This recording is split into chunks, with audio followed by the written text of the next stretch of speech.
27 অধ্যায় 50 থেকে। আবার উচ্চকণ্ঠে চিৎকার করে প্রাণ ত্যাগ করলেন। তখনই মন্দিরের জবনিকার উপর থেকে নিচু পর্যন্ত ছিঁড়ে দুভাগ হয়ে গেল। ভূমিকম্প হলো, পর্বত বিদীর্ণ হলো। ঠিক আছে, কে কে শুনেছে হাত তুলুন। যেটা পড়লো সেটা কে কতজন শুনেছেন হাত তুলুন। কেউ শোনেন? আরেকবার পড়ো 50 থেকে। যিশু আবার উচ্চকণ্ঠে চিৎকার করে যিশু আবার উচ্চকণ্ঠে চিৎকার করে প্রাণ ত্যাগ করলেন। তখনই মন্দিরের জবনিকার উপর থেকে নিচু পর্যন্ত ছিঁড়ে দুভাগ হয়ে গেল। ঠিক আছে, কতজন শুনেছেন এটা? সবাই শুনেছে।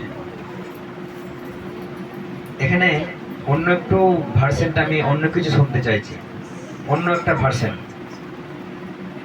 অন্য একটা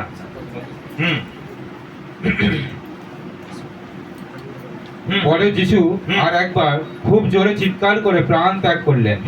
সঙ্গে সঙ্গে মন্দিরের মধ্যকার সেই ভারী পর্দাটা উপর থেকে নিচ পর্যন্ত চিরে দুভাগ হয়ে গেল। হ্যাঁ, সঙ্গে সঙ্গে মন্দিরের পর্দাটা উপর থেকে নিচ পর্যন্ত দুভাগ হয়ে গেল। শোনা গেছে সবাই? এখন আমি যেটা বলবো সবাই মন দিয়ে কান দিয়ে শুনবে। ধরুন এটা আমাদের মণ্ডলী, ঠিক আছে? এটা আমাদের মণ্ডলী। আমাদের পর্দাটা কোথায় আছে? একদম পিছনে, একদম শেষে, ঠিক আছে? কিন্তু যখন ঈশ্বর যখন মন্দির তৈরি করতে বললেন, যখন মন্দির তৈরি করা হলো, তিনি মন্দিরের একটা দুটো ভাগ করেছিলেন, ঠিক আছে?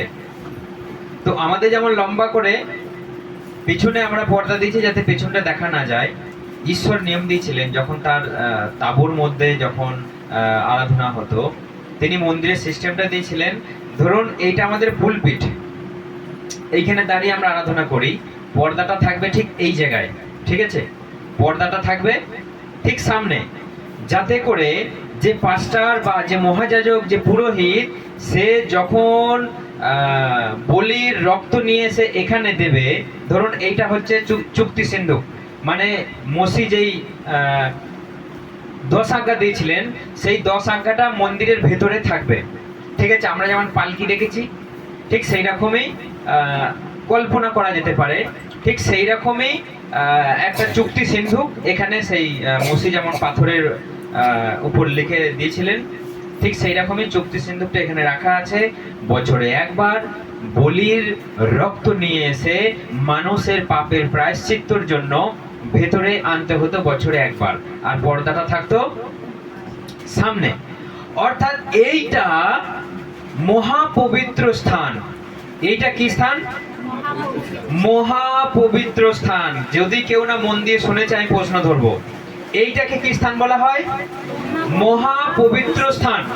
এখানে বছরে একবার একজন পুরোহিত, সেও সিলেক্টেড মহাপুরোহিত, যাকে ব্রাহ্মণ বা যাজক বলা যেতে পারে, তিনি বছরে একবার আসতেন এখানে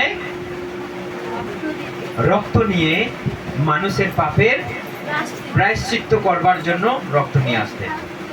মন্দিরটা এরামিক ছিল, কিন্তু সামনে একটা পর্দা।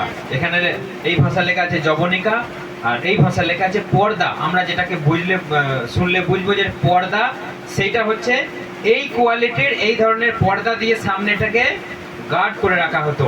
সমস্ত প্রজাবৃন্দ বসতো সামনে, সমস্ত প্রজাবৃন্দ সামনে বসে ঈশ্বরের আরাধনা করত, ঈশ্বরের মহিমা করত বা পুজো করত। আর সবাই যেমন বসে আছে, আমি যেমন পুরোহিত, আমি যেমন এখানে একা সবাইকে পরিচালনা করছি, ঠিক সেই রকমই পুরোহিত সমস্ত মানুষের পাপের প্রায়শ্চিত্ত করবার জন্য রক্ত নিয়ে সবার জন্য একজন আসতো মহাপবিত্র স্থান। বছরে একজন আসতো সবার জন্য রক্ত নিয়ে মহাপবিত্র স্থানে। সেখানে ঢোকার অনুমতি কারো ছিল না, কোনো সাধারণ মানুষের ঢোকার অনুমতি এখানে ছিল না। এটা মহাপবিত্র স্থান। এখানে ঈশ্বরের উপস্থিতিতে, ঈশ্বরের এমন স্ট্রং উপস্থিতি মানুষ সহ্য করতে পারে না। এখানে ঈশ্বরের এমন উপস্থিতি মানুষ সহ্য করতে পারে না। সেই জন্য যে সিলেক্টেড, সে সব থেকে পবিত্র, সে রক্ত নিয়ে আসবে সবাইকার জন্য। আর সে যদি কোনো পাপ করে, সে এখানে এসে কিন্তু মারা যেতে পারে। ঈশ্বরের এইরকম স্ট্রং উপস্থিতি আমরা দেখেছিলাম। সফরীয় ভাববাদী কি হয়ে গেছিল? বোবা হয়ে গেছিল ঈশ্বরের উপস্থিতি স্বর্গদূতকে দেখে। এখন আমরা দেখব যে কেন মন্দিরের পর্দাটা দুভাগ হয়ে গেল। কে বলবে কেন দুভাগ হয়ে গেল? প্রভু যীশু খ্রিস্ট যখনই বললেন 50 যে যীশু আবার চিৎকার করে নিজের আত্মাকে সমর্পণ করলেন, আর দেখো মন্দিরের তিরস্করিণী অর্থাৎ পর্দা উপর থেকে নিচে পর্যন্ত চিরে দুখান হয়ে গেল। হালেলুয়া। কেন এই পর্দাটা দুভাগ হয়ে গেল? কে বলবে? মানে পবিত্র আর মহাপবিত্র স্থানের মধ্যে যে ভেদ ছিল সেটাকে প্রভু সরিয়ে পবিত্র আর মহাপবিত্র স্থানের মধ্যে যে পর্দাটা ছিল সেটা সরে গেল। কেন কেন তিনি সরিয়ে দিলেন? সেটাই তো আমি জানতে চাই, যে পর্দাটা কেন সরিয়ে দিলেন। পবিত্র স্থান, মহাপবিত্র স্থান, অর্থাৎ পবিত্র স্থান আর মহাপবিত্র স্থানের মধ্যে যে তফাৎটা ছিল, প্রভু কেন সরিয়ে দিলেন? বছরে একবার একজনা আসতো এখানে, কিন্তু সমস্ত মানুষের জন্য একটা পশুকে মরতে হতো, তার রক্ত নিয়ে এসে ছিটাতে হতো এখানে মহাপবিত্র স্থানে। ঈশ্বর নিয়ম দিয়েছিলেন। আমার সঙ্গে সবাই বাইবেল খুলুন সবাই। যাত্রা পুস্তক 26 অধ্যায় 31 থেকে আমরা পড়ি। তুমি নীল, বেগুনি ও লাল রঙের সূক্ষ্ম সুতো দিয়ে একটি পর্দা তৈরি করবে।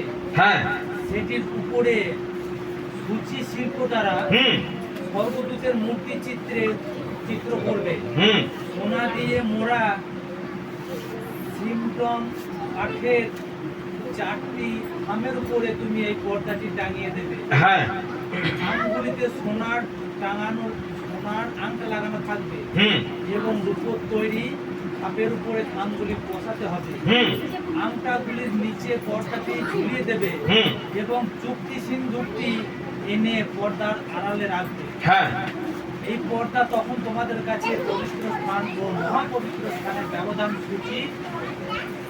সূচিত করবে।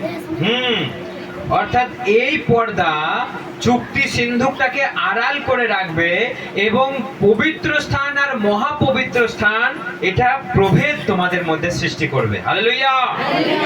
অর্থাৎ তিনি এটাকে গুরুত্ব দিলেন। তিনি এখানে বোঝাতে চাইলেন যে পবিত্র আর মহাপবিত্রর মধ্যে ভাগ থাকবে, পবিত্র আর মহাপবিত্র স্থানের মধ্যে ভাগ থাকবে। এবং লেবীয় পুস্তক 10 অধ্যায়ে লেখা আছে যে বছরে একজনা একবার পশুর রক্ত নিয়ে গিয়ে সেই চুক্তি সিন্ধুকের উপরে ছিটিয়ে দিলে সমস্ত মানুষের পাপের প্রায়শ্চিত্ত হবে। হালেলুয়া। তো এখন দেখুন, এই নিয়মটা ঈশ্বর দিয়েছিলেন, এই নিয়মটা সদাপ্রভু দিয়েছিলেন মোশেকে।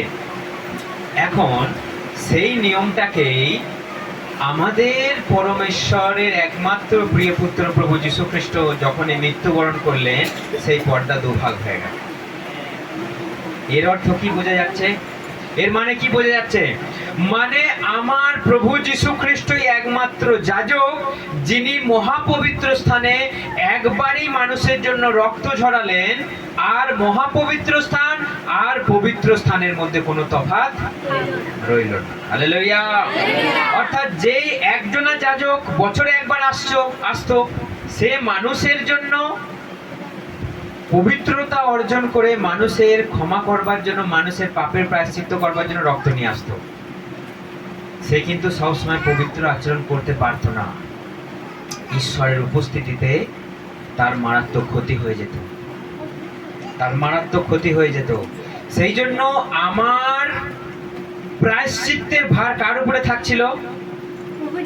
একজন মানুষের উপরে, একজন মহাযাজকের উপরে। দেখুন, আমার পাপের প্রায়শ্চিত্ত সে করতে অনেক সময় ব্যর্থ হয়ে যাচ্ছিল। সেই জন্য সে যখন রক্ত নিয়ে যাচ্ছিল, সে যদি নিজের জীবনে কখনো পাপ করে থাকে তাহলে তার জীবনে ক্ষতি হয়ে যাচ্ছিল।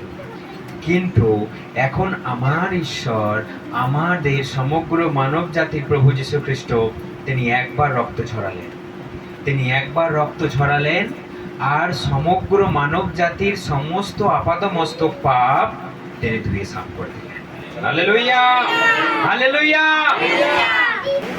সেই জন্য দেখুন, এখানে প্রভু যীশু খ্রিস্ট যখনই মারা গেলেন আর মন্দিরের পর্দাটা দুভাগ হয়ে গেল, অর্থাৎ তিনি চিরকালের জন্য এই বিভেদ দূর করে দিলেন।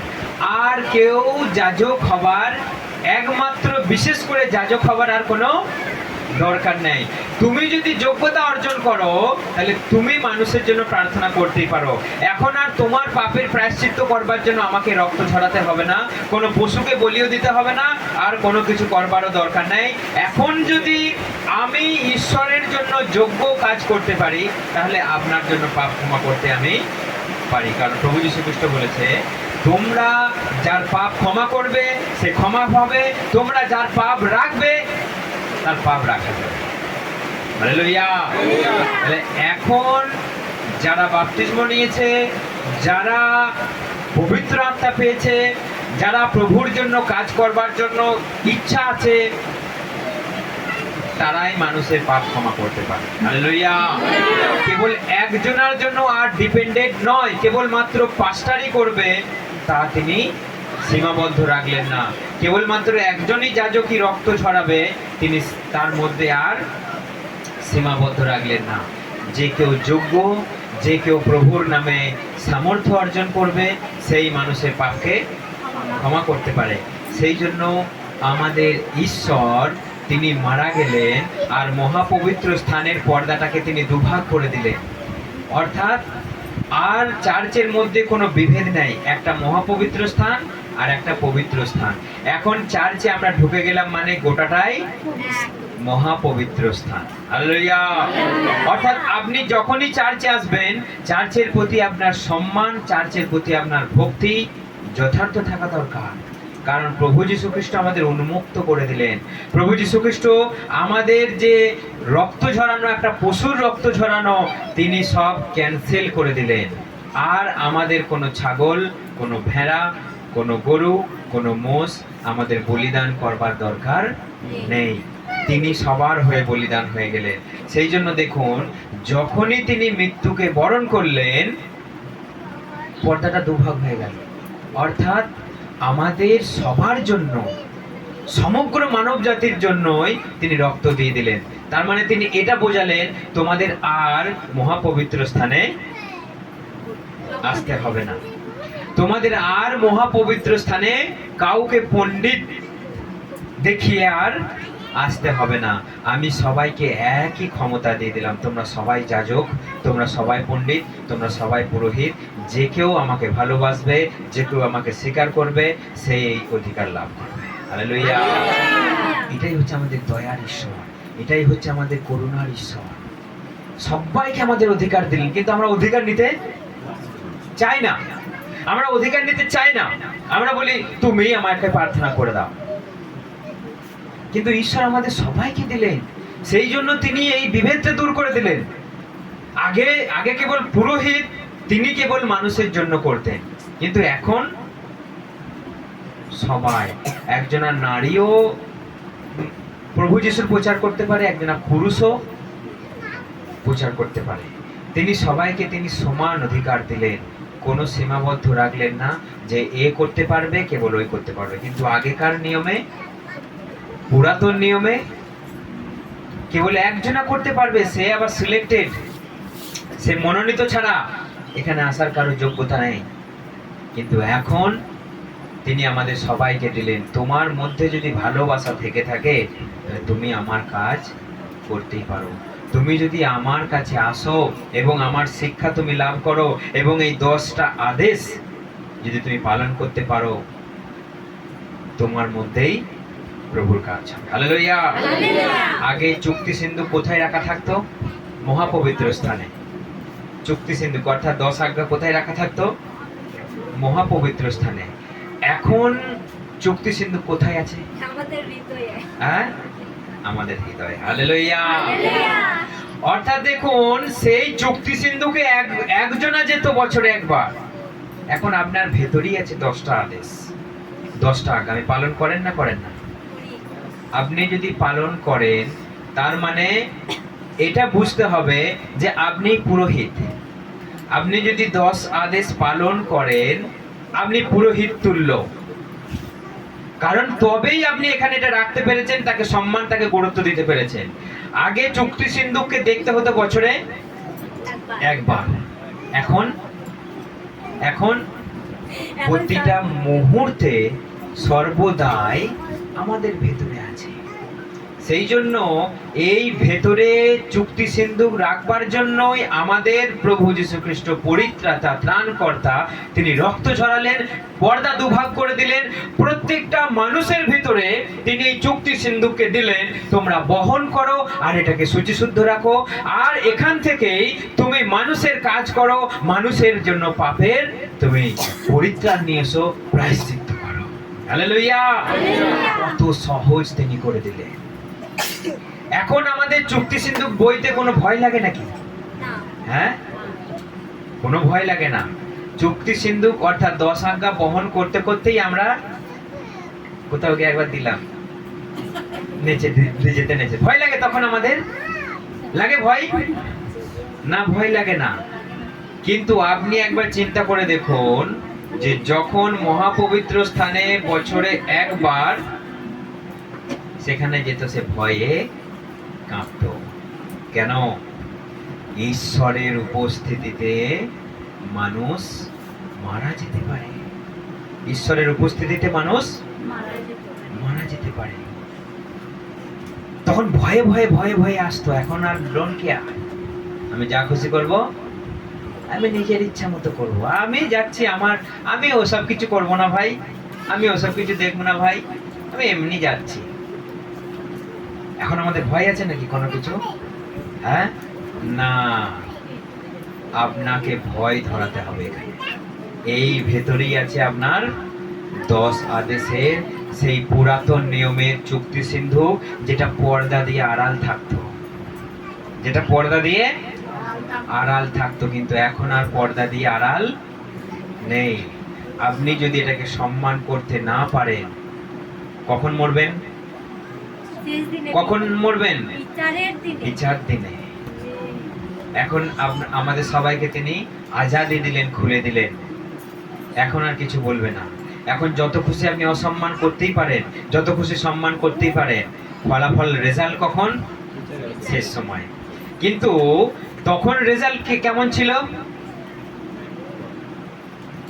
যখন সেই মহাপবিত্র স্থানে আসতো, যদি তার মধ্যে অপবিত্রতায় সে যদি ঈশ্বরের উদ্দেশ্যে কোনো কাজ করেছে, সে ভেতরেই মারা যেত।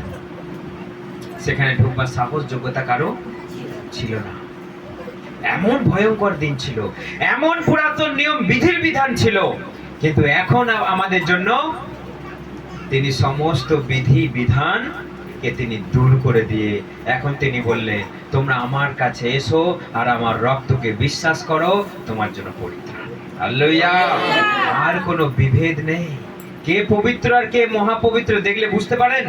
আমি কতটা পবিত্র কে বলতে পারবে? কেউ আর জানে না। আপনি কতটা পবিত্র, কতটা সাধু আমি জানি না। এখানে সাধু পাড়া মুখ, আর বাইরে গিয়ে ভেতরে গিয়ে কেমন মুখ কেউ বলতে পারবে না, একমাত্র কে জানে? হ্যাঁ, কিন্তু তখন এর পরীক্ষা হাতে নাতে ফলাফল। কে কতটা সাধু? ভেতরে যাও, যাও। তুমি যদি অসাধু হয়েছো, তোমার লাশ বেরিয়ে আসবে। আর এখন দেখে বোঝার উপায় নাই কে সাধু আর কে অসাধু। সেই জন্য আপনি সাধুতা দেখান মুখে নয়, কোথায় দেখাবেন? হৃদয়ে। কারণ এখানে আছে আপনার চুক্তি সিন্ধুক, ঈশ্বরের আদেশ। এখান থেকে আমরা বের করি ঈশ্বরের ধার্মিকতা। যদি ধার্মিকতা না থাকে, যদি পবিত্রতা না থাকে, শেষকালই আপনার বিপদ, শেষকালই রেজাল্ট দেখা যাবে যে আপনি কতটা সম্মান করেছেন, যাও টান মেরে ফেলে দেওয়া হবে। আর যদি আপনি ধার্মিক থাকেন, আপনাকে নতুন বস্ত্র দেয়া হবে। এসো, অনন্তকালের জন্য তোমরা বিশ্রাম করো, আনন্দ করো, যেখানে নেই কোনো দুঃখ, কষ্ট, যন্ত্রণা, অভাব, অনাটন। হালেলুয়া। সেই জন্য আপনি কতটা গুরুত্ব সহকারে দেখছেন। আমার সঙ্গে বাইবেল বার করুন, হিব্রু 10 অধ্যায় 19।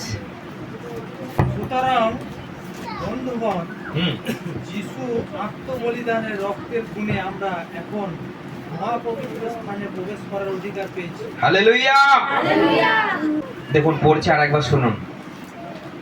সুতরাং হুম বন্ধুগণ, হুম যিশুর আত্মবলিদানের রক্তের গুণে হ্যাঁ আমরা এখন মহাপবিত্র স্থানে হুম প্রবেশ করার অধিকার পেয়েছি। হ্যাঁ কারণ যিশু জীবনময় মন্দিরের জবনিকার অন্তরালের ভেতর ভেদ করে তার মানব সত্তার মধ্যে দিয়ে এক নতুন পথ উন্মুক্ত করেছে। হালেলুয়া। অর্থাৎ সেই যিশুই যেখানে বিভেদ ছিল, যেখানে আড়াল ছিল, আমার ঈশ্বর তিনি মহাপবিত্র স্থানের ভিতর দিয়ে গিয়ে আমাদের জন্য পথ প্রস্তুত করে দিলেন। তোমাকে আর ওখানে বসে থাকতে হবে না, তোমাকে আর ওখানে অপেক্ষা করতে হবে না, তোমাকে আর একজনের উপরে ডিপেন্ড করতে হবে না যে আমার পাপের প্রায়শ্চিত্ত কি আমার এই যাজক করতে পারবে না। তোমাকে কোনো পাস্টারের উপর আর ডিপেন্ড করতে হবে না যে পাস্টার আমার জন্য তুমি প্রার্থনা করে দাও। তুমিও প্রস্তুত হও, তুমিও যোগ্যতা অর্জন করো, তুমিও প্রভুকে বলো আমাকে তোমার আত্মা তুমি দাও। হালেলুয়া। আমাদের প্রভু যিশু সবার জন্য চিন্তা করেন, সবার জন্য চিন্তা করেন। কেবল একজনের উপরে তিনি সবকিছু দায়িত্ব এখন ছেড়ে দেয়নি, তিনি সবাইকে দিলেন। তুমি যোগ্যতা অর্জন করলে তুমিও পারবে। সেই প্রভু যীশু খ্রিস্টকে আপনি অনুসরণ করুন, আপনিও মহাপবিত্র স্থানের ভিতরে প্রবেশ করে যাবেন। সেই জন্য আপনি বাইবেল পড়ুন আর চিন্তা করুন আর প্রভু যীশু খ্রিস্টকে ফলো করুন। এখনই সময়, খুব তাড়াতাড়ি আমাদেরকে জেনে উঠতে হবে। এখনো যদি বলি আমি শুনবো, আমি জানবো, আর কবে হবে? তিনি আসছেন, তিনি আসার যাবতীয় রেডি, তিনি আসার যাবতীয় রেডি। যেমন বর এলে কি কি আয়োজন করতে হয় আমরা সবাই জানি। আমারও বর আসছে, সমগ্র মানব জাতির বর আসছে। সেই বর আসার জন্য যা কিছু করণীয় সব রেডি। সেই বর কোথায় আসবে? ইসরায়েলে আসবে। হালেলুয়া। সমস্ত ইসরায়েলীয় সমস্ত বরের জন্য, বরকে বরণ করবার জন্য আয়োজন সভা রেডি করে ফেলেছে, আয়োজন সভা রেডি করে ফেলেছে। শুধু বরযাত্রীরা কতজন নিমন্ত্রিত হয়েছে, বরযাত্রী কতজন আসবে এখনো তিনি হিসাব করছেন। হালেলুয়া। আপনি কি সেই নিমন্ত্রণ খেতে যাবেন? যদি বলেন যে না আমি এখন বাবা ভোজ খেয়ে আসি, বাস আপনারা বরের ভোজন খাওয়া ভুলে গেছেন। এখন আমার কাছে সময় নেই কোনো মানুষের গল্প শোনার, কোনো ফালতু কাজে যাবার আমার সময় নেই, কোনো ফালতু খেয়ে আমার নিজের জীবনকে নোংরা করবার আমার সময় নেই। আমি কাকে দেখেছি? যিশুকে দেখেছি। তিনি মানুষের মধ্যে উঁচু নিচুর ভাগ দূর করে দিলেন, তিনি মানুষের মধ্যে জাতপাতের ভাগ দূর করে দিলেন, তিনি মানুষের মধ্যে ধর্মের ভাগকে তিনি দূর করে দিলেন। আর আমাদের মধ্যে কোনো বিভেদ নেই, আমরা সবাই পুরোহিত। বলুন আমরা সবাই। আপনার পাশে যে আছে বলুন আপনিও পুরোহিত। বলুন বলুন আপনার যে পাশে আছে তার হাতটা ধরুন, দিয়ে বলুন আপনি পুরোহিত, বামুন। বলুন আপনি, আপনিও যাজক, আপনিও পণ্ডিত। বলেছেন সবাই সবাইকে? না বললে কিন্তু পণ্ডিত হতে পারবেন। সবাই সবাইকে বলেছেন? আপনার পাশের জনকে বলুন আপনি আর ছেঁচর নয়। আপনি কে? হ্যাঁ, আপনিও পণ্ডিত। ঈশ্বর আপনাকে তার রাজ্যের জন্য যাজক বানিয়েছে।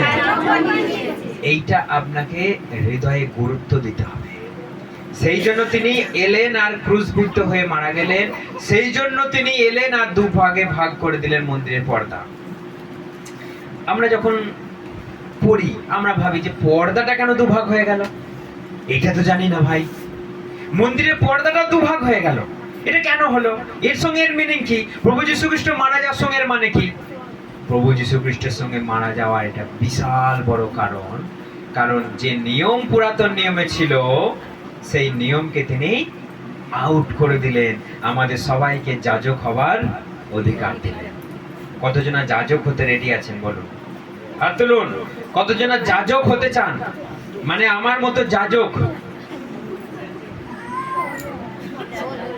পেছনে কেউ হতে চায় না, শুধু দু একজনা। কতজনা যাজক হতে চান? সবাই হতে চান? এবার হাত নামান। এবার যাজক হতে গেলে কি করতে হবে বলুন? কি করতে হবে যাজক হতে গেলে? হ্যাঁ, যাজক হতে গেলে,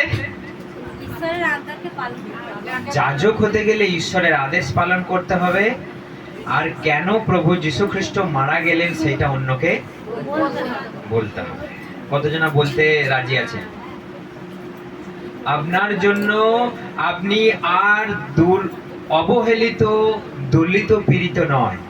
আপনাকেও প্রভু যীশু খ্রিস্ট একটা অধিকার দিয়েছে, যাজকত্বের অধিকার।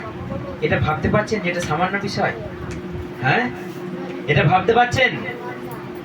ভাবতে পারছি আমরা? এটা আমরা ভাবতে না পারলেও এটা সব থেকে গুরুত্বপূর্ণ। আপনি যে ভাবছেন আমি আদিবাসী, আমার কোনো ক্ষমতা নেই, মুরদ নাই, কেউ আমাকে গুরুত্ব দেয় না, কিন্তু যিশু আমাদের সবাইকে গুরুত্ব দিলেন। আজকে আমাদের মাঝে আর কোনো দলাদলি, কোনো বিভেদ নেই।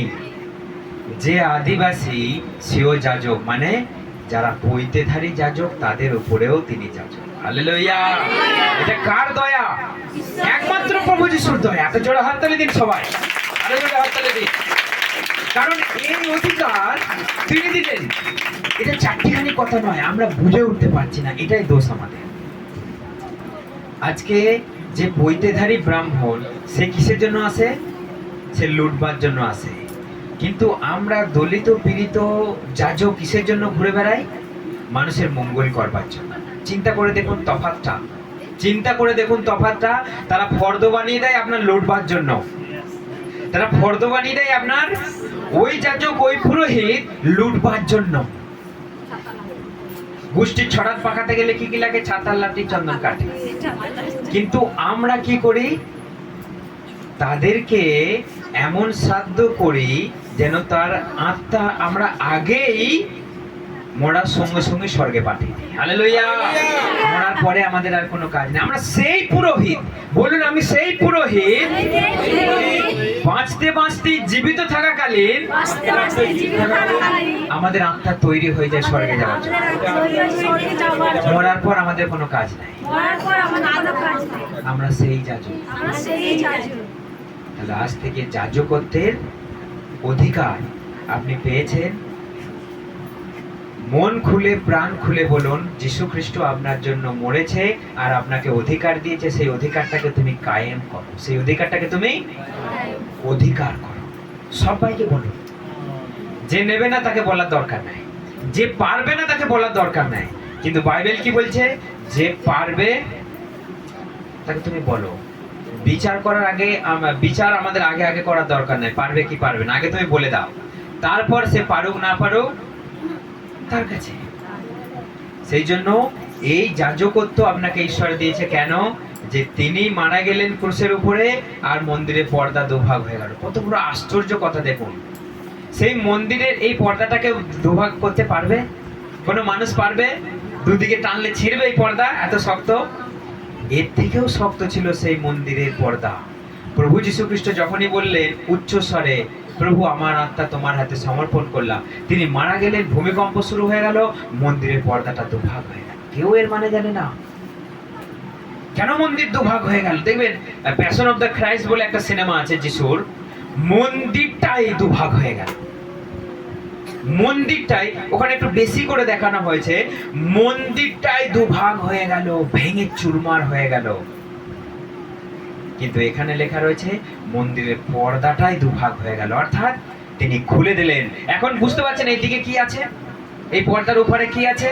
একটা কৌতূহল, একটা আমাদের মনে একটা মানে কি আছে, কি আছে, কি হচ্ছে ভেতরে আমরা দেখব। কিন্তু প্রভু যীশু খ্রিস্ট এই কৌতূহলটা মানুষের দূর করে দিলেন। তার মৃত্যুতে, তার রক্ততে পর্দাকে দুভাগ করে দিলেন। দেখো, এটাই হচ্ছে আগেকার দিনের চুক্তি মানুষের সঙ্গে। তোমরা এই চুক্তি পালন করো, তোমরা এই চুক্তি 10 আজ্ঞা পালন করো। এখন সেই চুক্তি তোমার অন্তরে আছে, তুমি সব সময় পালন করো। হালেলুয়া। সেই জন্য প্রভু যীশু খ্রিস্ট মারা গেলেন, আর তিনি বিভেদ দূর করে দিলেন, তিনি পর্দা দুভাগ করে দিলেন, সকলের চোখের পর্দাও তিনি দূর করে দিলেন, বিবেককে খুলে দিলেন। তিনি বুঝিয়ে দিলেন যে তিনি ছাড়া আর কিছু নেই, পাপ আর পুণ্য ছাড়া আর কিছু নেই, স্বর্গ আর নরক ছাড়া আর কিছু নেই। সেই জন্য আমাদেরকে তার পথে চলতে হবে, তাকে বিশ্বাস করতে হবে এবং পরিত্রাণ সকলকে লাভ করতে হবে। হালেলুয়া। ঈশ্বর সকলকে আশীর্বাদ করুক এবং এইভাবেই যেন আমরা চলি। চুক্তি সিন্ধু আর মন্দিরে নাই, কোথায় আছে? আপনার হৃদয়ে। 10 আজ্ঞা আপনি প্রত্যেকটা দিন পালন করছেন, সেটা কে জানে? আর কে জানে? আর নিজেই জানে। যদি না পালন করেছেন তাহলে কিন্তু রেজাল্ট কখন আসবে? শেষ দিনে। তখন আর বলবেন না, প্রভু তুমি আমাকে ক্ষমা করো, আমাকে লাসারকে পাঠিয়ে দাও, একটু জল দাও। আর সুযোগ নেই। মাই গড, কত ভয়ঙ্কর দিন সেটা। কল্পনা করতে পারছেন একবার? সেই ধনী লোক চিৎকার করছে, একটু জল দাও। কেন আর জল দেবে? সেখানে সেখানে ঠান্ডা আর জায়গা নেই, শুধু কষ্ট কষ্ট কষ্ট। সেই জন্য 10 জনা থাকলে যেন 10 জনায় স্বর্গে যায়, চিৎকার করে যেন বলতে না হয়, ছাতাওয়ালা একটু জল দিয়ে যাও আমার জিভেতে।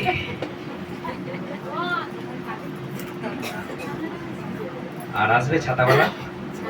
এখন ছাতাওয়ালা আছে পর্দার আড়ালে, রান্না বান্না করে আপনাকে খেতে দেয়, আপনার পেট ভরায়। কিন্তু শেষ সময়ে যখন চলে যাবে আর বলে লাভ হবে না। সেই জন্য সবাই রেডি হয়ে যান। আসুন আমরা সবাই প্রার্থনা করি, চোখ বন্ধ করে আমরা গুরুত্বপূর্ণ সহকারে আমরা প্রার্থনা করি যে তার রক্তই আমাদেরকে জীবন এনে দেয়। এটা সাধারণ বিষয় নয়, এটা কোনো সাধারণ চুক্তি নয়।